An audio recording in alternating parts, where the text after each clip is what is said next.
আজকে ব্রাজিল বনাম জাপানের যে ম্যাচটি আছে সেই ম্যাচটি নিয়ে মানুষের কৌতূহলের শেষ নেই। হবেই বা না কেন? কারণ জাপান বর্তমানে ফুটবলের একটা পরাশক্তি হয়ে উঠছে দিন বে দিন। আর ব্রাজিলের তো খারাপ সময় যাচ্ছে সেটা আমরা সবাই জানি। তবে ব্রাজিল যে জেগে উঠছে আস্তে আস্তে সেটা তাদের ম্যাচ বিশ্লেষণ করলেই বোঝা যায়। যেমনটা ব্রাজিল মরক্কোর সাথে 1-1 ড্র করছে, এটা তো আমরা সবাই জানি। বাট সেই ম্যাচে ব্রাজিল কিন্তু বলের দখল রেখেছিল প্রায় 54%, এবং 54% বলের দখল রেখেও তারা খুব একটা সুবিধা করে উঠতে পারেনি, এবং ওই ম্যাচটা ভিনির একমাত্র গোলে সমতায় আসে এবং সেই সমতাতেই ম্যাচটা শেষ হয়ে যায়। দ্বিতীয় ম্যাচটা যে হাইতির সাথে খেলেছে ব্রাজিল, সেখানে 3টা গোল করেছে এবং বিশাল ব্যবধানে জিতে আমরা সবাই মনে করেছিলাম যে ব্রাজিল মনে হয় শুধরে নিচ্ছে আস্তে আস্তে নিজেকে। অবশ্যই হাইতির সাথে যে ম্যাচটা হয়েছে সেটা মরক্কোর সাথে ম্যাচের থেকে অনেক বেটার হয়েছে, এটা আমরা সবাই বিশ্বাস করি। বাট ওই ম্যাচে একটা হিডেন ট্র্যাপ ছিল। সেই হিডেন ট্র্যাপটা হচ্ছে হাইতির সাথে যে ম্যাচটা হয়েছে সেই ম্যাচে টোটাল 8টা অফসাইড ছিল, এবং এই 8টা অফসাইড ফেলে দেওয়ার কথা না। আমার মনে হয় জাপান এই সুযোগটা নিতে চাইবে, কারণ প্লেয়ারের এই যে টাইমিং এর যে সমস্যাটা বারংবার, এই সুবিধাটা জাপানের কোচ অবভিয়াসলি উঠাইতে চাবে। এবং থার্ড যে ম্যাচটা আমরা দেখেছিলাম সেটা হচ্ছে স্কটল্যান্ডের সাথে। এই স্কটল্যান্ডের সাথে ম্যাচটা আমি বলবো ফিফাতে, মানে এই টুর্নামেন্টে ব্রাজিলের সব থেকে বেটার ম্যাচ, সব থেকে ভালো ম্যাচ খেলেছে। এখানে পারফরমেন্সের শীর্ষে ছিল ব্রাজিল দল। এই ম্যাচে টোটাল 21টা শট নিয়েছে। 21টা শট নেওয়ার মধ্যে 8টা ছিল অন টার্গেট, এবং এই 8টা শটে 3টা গোল হয়েছে আমরা সবাই জানি, যেটা যথাক্রমে 7 মিনিটে, 45 মিনিটে এবং 7 মিনিটে। তবে এখানে 2টা ইয়েলো কার্ড দেখতে হয়েছিল ব্রাজিলকে, এবং সবশেষে বলা যায় যে এই পারফরমেন্সটা কিন্তু খুবই ভালো ছিল। তবে স্কটল্যান্ড আর জাপান কিন্তু এক না, এটা বুঝতে হবে। এখন টোটাল 3টা ম্যাচের বিশ্লেষণে যদি দেখা যায়, ব্রাজিল 3টা ম্যাচে 7টা গোল করেছে এবং প্রায় 54% বল তাদের দখলে ছিল এভারেজে। আর সেই সাথে 5টা ইয়েলো কার্ড হজম করতে হয়েছে, একটা গোল হজম করেছে অবভিয়াসলি, সেটা প্রথম ম্যাচেই মরক্কোর এগেনস্টে। একই সাথে আমরা যদি জাপানকে নিয়ে বিশ্লেষণ করার চেষ্টা করি, তাহলে তারা নেদারল্যান্ডের সাথে যে ম্যাচটা খেলেছে সেই নেদারল্যান্ডসের ম্যাচে আমরা দেখেছি জাপান 40% বল তাদের দখলে রেখেছিল, এবং সেই সাথে তারা 3টা শট নিয়েছে এবং 3টা শটে 2টা গোল হয়েছে। কতটা অ্যাকুরেসি, এই জায়গাটা একটু বিশ্লেষণ করা উচিত। এবং 2টা গোলই হয়েছে হাফ টাইমের পরে, একটা 57 মিনিটে এবং একটা 89 মিনিটে। আর তারা কিন্তু এই ম্যাচে কোনো ইয়েলো কার্ড দেখেনি। এবং একটা ব্যাপার যদি বিশ্লেষণ করা যায় সেটা হচ্ছে যে হাফ টাইমের আগে কিন্তু অ্যাকশন ছিল অনেক ম্যাচে, তবে তেমন কোনো রেজাল্ট আসেনি। তবে হাফ টাইমের পরে যখন ফার্স্ট গোলটা করলো 51 মিনিটে, তারপর থেকে জাপান পরের গোলটা করেছে 57 মিনিটে, এবং তারপরে আবার নেদারল্যান্ড সেটা শোধ করে দেয়, মানে 2-1 রেজাল্ট আসে। তখন দেখতে পাই আমরা সেটা হচ্ছে জাপান যেটা হরহামেশাই করতে থাকে, সেটা হচ্ছে তারা প্লেয়ার এক্সচেঞ্জ করে, এবং সাবস্টিটিউশনের জন্য তারা 3টা এক্সচেঞ্জ করেছে পর, এবং সেই 3টা এক্সচেঞ্জ করে তারা কিন্তু 89 মিনিটের মাথায় সেই গোলে সমতা আসে এবং সেই ম্যাচটা ড্র হয়, আমরা সবাই জানি। এখানে আহ, এখানে উল্লেখযোগ্য বিষয়টা হচ্ছে 40% বল দখলে নিয়ে তারা টপ দলকে ড্র করে ফেলেছে। মানে নেদারল্যান্ড কিন্তু ফেলে দেওয়ার মতো দল না। নেদারল্যান্ড এখন বিশ্বে ফুটবল পরাশক্তিতে অন্যতম একটা দল। এবং পরের যে ম্যাচটা হয়েছে আমরা দেখেছি সব থেকে বলবো সহজ, জাপানের জন্য সব থেকে সহজ ইজিয়েস্ট ম্যাচটা হচ্ছে তিউনিশিয়ার সাথে। সেই ম্যাচটাতে জাপান প্রথমেই একটা গোল পেয়ে গেছিল প্রায় 8 মিনিটের মাথায়, এবং পরে জাপান 31 মিনিটের মাথায় একটি গোল করে।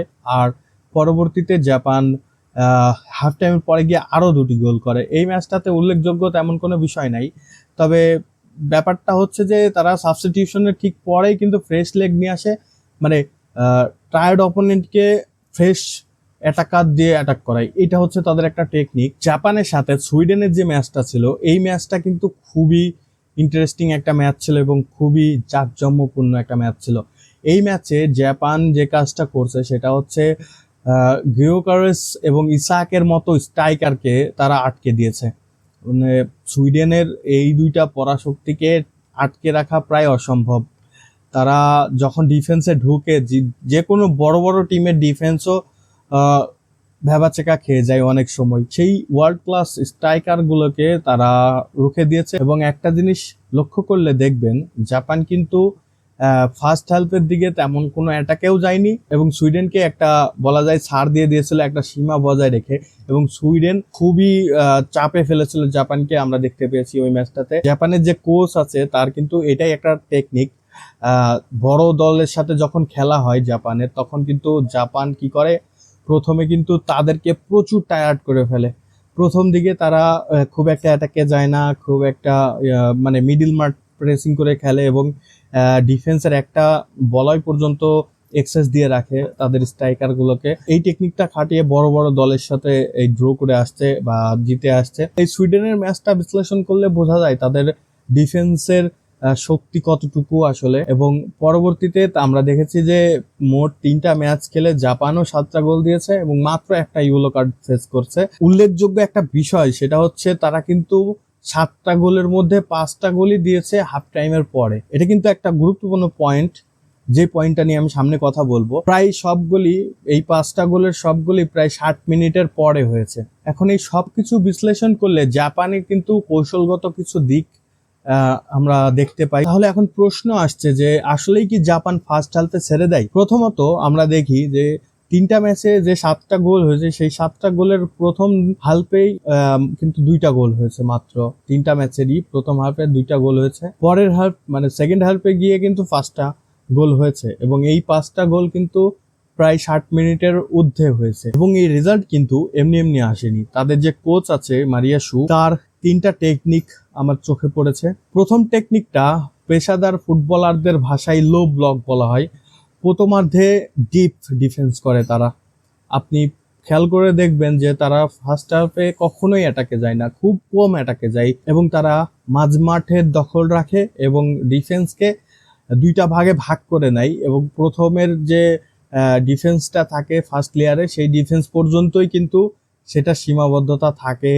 তাদের যে স্ট্রাইকার গুলো আছে অপোনেন্টের, সেই স্ট্রাইকার গুলাকে কিন্তু ফার্স্টের ডিফেন্স লেয়ারটাতেই তারা আটকে দেয় এবং সেকেন্ড ডিফেন্স লেয়ার কিন্তু প্রস্তুত থাকে। কারণ আমরা জানি জাপানের টাইমিং খুবই ভালো, তারা খুবই দ্রুত রেসপন্স করতে পারে, তারা খুব দ্রুত তারা তারা খুব দ্রুত মার্কিং চেঞ্জ করে ফেলতে পারে, তারা পজিশন চেঞ্জ করে করে এই টেকনিকটা তারা খাটিয়ে চলে। এবং পরের যে কৌশল সেটা হচ্ছে তারা প্ল্যান অবজার্ভ করে। আপনাদের হয়তো জানা আছে যে জাপানের যে অ্যানালিটিক্স টিম আছে সেখানে প্রায় 25 জন স্টুডেন্ট, মানে জাপানের স্টুডেন্ট, তারা এই টিমে অ্যাসিস্ট করে এবং তারা মাঠের বিভিন্ন অ্যাঙ্গেল থেকে বিভিন্ন ফুটেজ কালেক্ট করে, বিভিন্ন ডেটা কালেক্ট করে সেটা ফার্স্ট হাফে কোনোভাবে তাদের কোচের কাছে পৌঁছে দেয় এবং সেখান থেকে বিশ্লেষণ করে অবজার্ভ করে তারা সেকেন্ড হাফে অ্যাকশনে যায়। এবং এটা হচ্ছে একটা গুড প্র্যাকটিস। ইউরোপের ফুটবলগুলিতে এই ব্যাপারটা দেখা যায় এবং এটা সম্পূর্ণ ফেয়ার একটা ব্যাপার। দ্বিতীয় যে কৌশলটা সেটা হচ্ছে তারা সবসময় ফ্রেশ লেগ ইউজ করে। এই সব কিছু বিশ্লেষণ করে আমার মনে হয় ব্রাজিল ভার্সেস জাপানের আজকের যে ম্যাচটা, এই ম্যাচে 4টা জিনিস মূলত সবকিছু নির্ধারণ করবে।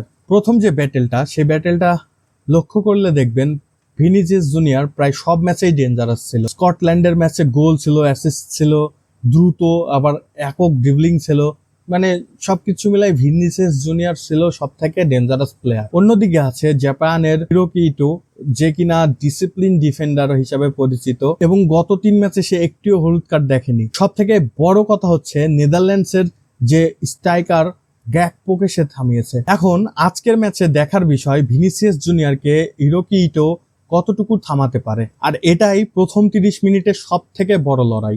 এখন যদি মিডফিল্ডে আসি তাহলে দেখবেন যে হাইতির ম্যাচে ব্রাজিলের 8টা অফসাইড ছিল, তার মানে ব্রাজিল হাইলাইন খেলে। অন্যদিকে জাপানের মিডফিল্ডার নাকামুরা, কুবো, এরা কিন্তু টাইমিং এ খুবই এক্সপার্ট। এদের 3 ম্যাচে একটা অফসাইড হয় নাই। তাহলে এখানে যে ব্যাপারটা দেখা যাচ্ছে, ব্রাজিল 8 বার অফসাইড ট্র্যাপে পা দিয়েছে। 3 নম্বর ব্যাটেল যেটা হতে যাচ্ছে সেটা মিডফিল্ড কন্ট্রোলের। বুনো গেমারেজ আর ক্যাসেমিনো দুজনেই কিন্তু ফিজিক্যালি পজিশন বেসড 3 ম্যাচে বল কন্ট্রোল করেছে। অন্যদিকে কামাডা এবং তানাকার কথা যদি বলি, তারা কিন্তু কুইক ট্রানজিশন প্রেসিং করতে পারে। নেদারল্যান্ডের ফেঙ্কি দা জংকে কিন্তু তারা লিমিট করেছে। আর এই মিডফিল্ডের লড়াইটাই কিন্তু ম্যাচের গতি ঠিক করবে। 4 নাম্বার ব্যাটেলটা হচ্ছে সাবস্টিটিউশনের ওয়ার। ব্রাজিলের বেঞ্চে আছে নেইমার, এনরিক, মার্টিনেলি। অন্যদিকে জাপানের বেঞ্চেও আছে ফ্রেশ লেগ অ্যাটাকার। তাই 60 মিনিটের পরে যেই দল ভালো সাবস্টিটিউশন করবে তারাই জিতবে আমার কাছে মনে হয়। সবকিছু মিলিয়ে আজকের ব্রাজিল ভার্সেস জাপানের ম্যাচে আমার প্রেডিকশন হচ্ছে, জাপানকে যদি ম্যাচে জিততে হয় তাহলে ফার্স্ট হাফে অ্যাটলিস্ট 0-0 অথবা 0-1 লিড রাখতে হবে। অবভিয়াসলি ভিনিসিয়াস জুনিয়রকে ব্লক রাখতে হবে এবং সেকেন্ড হাফে ফ্রেশ লেগ দিয়ে অ্যাটাকে যেতে হবে। অন্যদিকে ব্রাজিলকে জিততে হলে অন্তত 2 গোলের ব্যবধানে এগিয়ে থাকতে হবে। জাপানের কাউন্টার অ্যাটাক ব্লক করতে হবে আর অফসাইড ট্র্যাপে পড়া যাবে না। আর এই সবকিছু যদি ঠিকঠাক থাকে তাহলে আশা করছি আজকে ব্রাজিল 2-1 গোলে জাপানকে পরাজিত করবে। বাকিটা আপনার কি মতামত কমেন্ট বক্সে জানাতে পারেন।